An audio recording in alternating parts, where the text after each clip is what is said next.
Salam la team, fin de la deuxième journée de la Ligue des Champions et ce qui devait arriver arriva.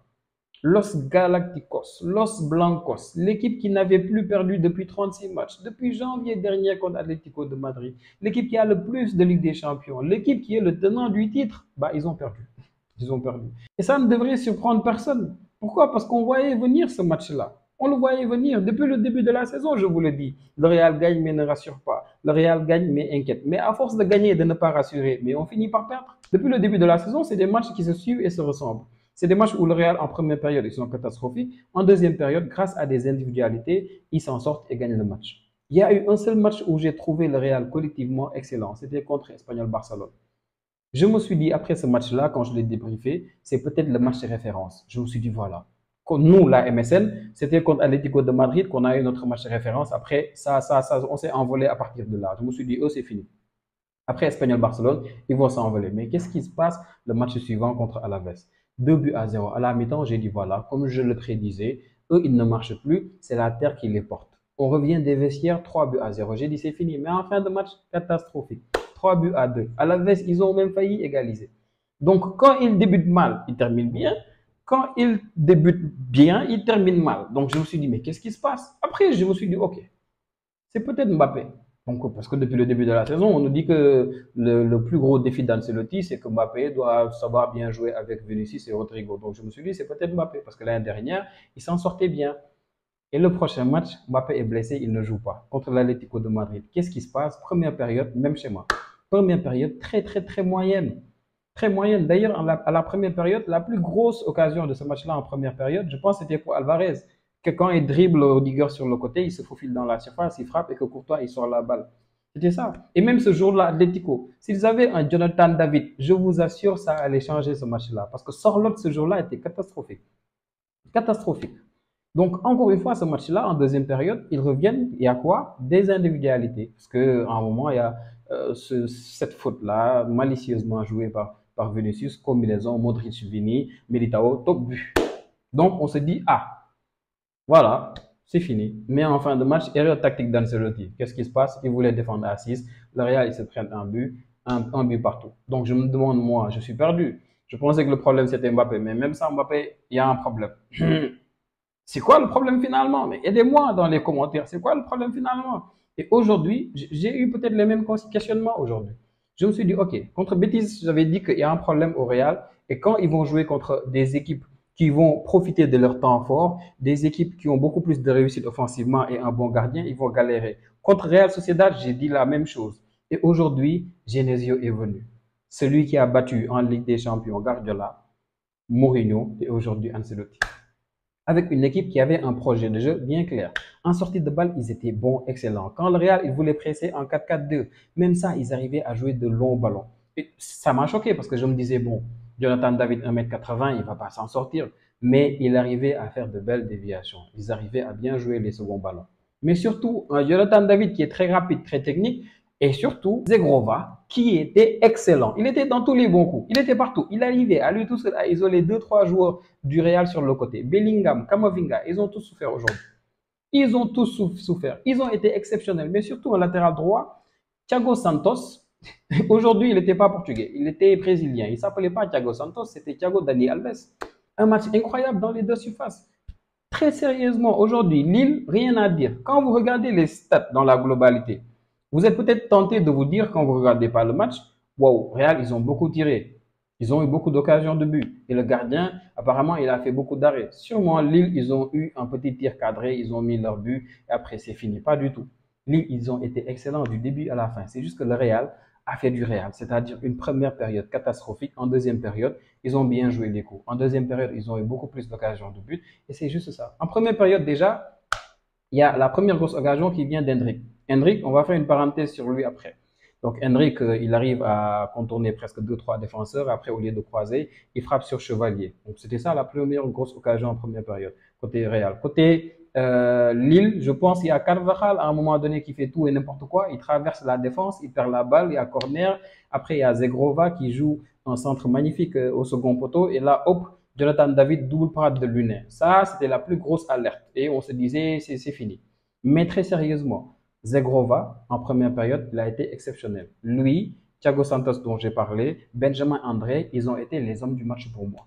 Et après, c'est grâce à Zegrova qui met un coup franc sur la main de Kamavinga, qui amène ce penalty-là, qui a été joué en contre-pied magnifiquement d'ailleurs par Jonathan David, 1 but à 0. Ça a récompensé la première période pour moi de Lille. Donc en deuxième période, on est revenu et là, je rouvre la parenthèse dont je vous parlais sur Henrik. Je pense que Henrik, c'est un joueur qui est capable du meilleur comme du pire. C'est-à-dire, il faut juste le laisser se développer. Parce que ce que j'ai vu d'Hendrik aujourd'hui, ça m'a choqué. En première période, c'est grâce à Hendrik que le Real, ils ont leur meilleure occasion du match. Donc je vous disais, il arrive, parce qu'il est rapide, il est vif, il arrive à contourner presque deux trois défenseurs de Lille. Au lieu de croiser la balle, il frappe sur Chevalier. Tranquille. Mais en deuxième période, on recommence. Tac, il va tacler n'importe comment un défenseur, il prend un carton jaune. J'ai dit, mais attends, lui, qu'est-ce qui se passe dans sa tête? Qu'est-ce qui se passe? Et si c'était juste envers les joueurs adverses, j'allais comprendre. Mais à un moment donné, juste 5-10 minutes après, il y a Bellingham qui va récupérer la balle, je pense, sur Jonathan David, je ne sais plus quel joueur. Et là, Bellingham, il récupère à peine la balle. Henrik, il fonce sur Bellingham. Je pense que même Bellingham, il était choqué. Non, vraiment, le supporter du Barça que je suis, je me suis régalé aujourd'hui devant ce match-là. J'ai rien compris. Et en deuxième période, je vois qu'on revient et il n'y a pas Mendy. Je ne sais pas pourquoi il n'y a pas Mendy. Tout ce que j'ai remarqué, c'est qu'en première période, Mendy, il refusait limite systématiquement de jouer un peu plus haut.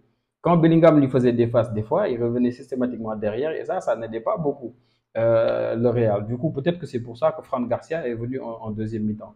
Mais ça n'a pas changé grand-chose. Ils ont continué à jouer les coups. Ils n'ont pas voulu rester défendre, mettre en bloc. Non, non, non. Ils ont continué à jouer les coups. Et même quand il fallait souffrir, parce qu'après Mbappé est venu, après Modric est venu, après Arda Güler est venu, Kamavinga est sorti, Militao avait pris un coup, il est sorti, du coup Tchouaméni est allé en défense centrale. Ils ont joué les coups. Zegrova, après, il a fait une passe magnifique à Jonathan David qui malheureusement a manqué de réussite.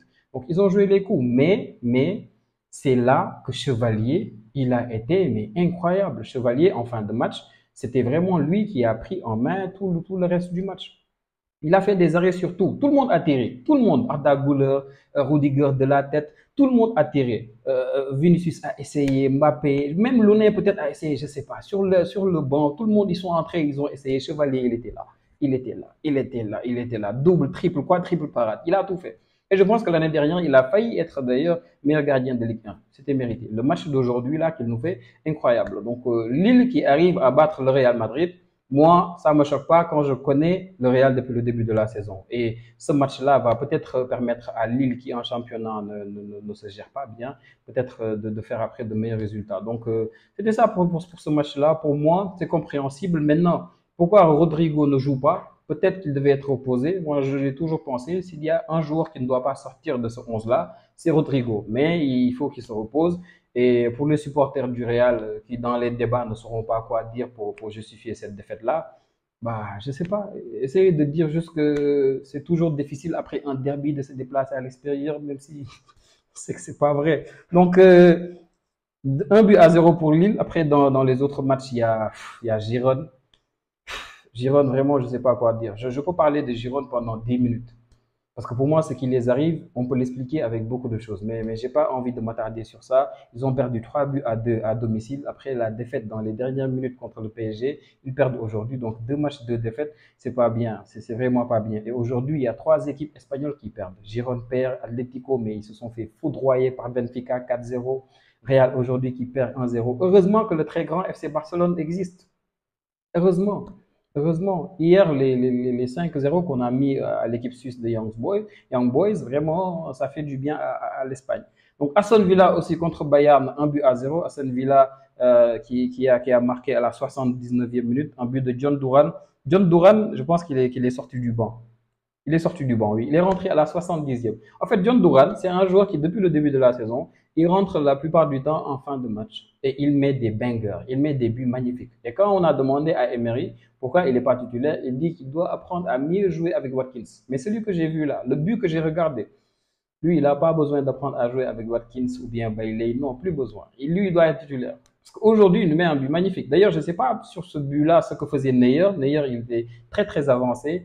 C'est pour ça d'ailleurs qu'il se prend ce but-là. Mais une victoire qui est précieuse pour Aston Villa aujourd'hui. Il laisse Monaco qui, dans les dernières minutes, a arraché cette égalisation-là contre Dynamo. Liverpool a gagné 2 buts à 0 contre Bologne.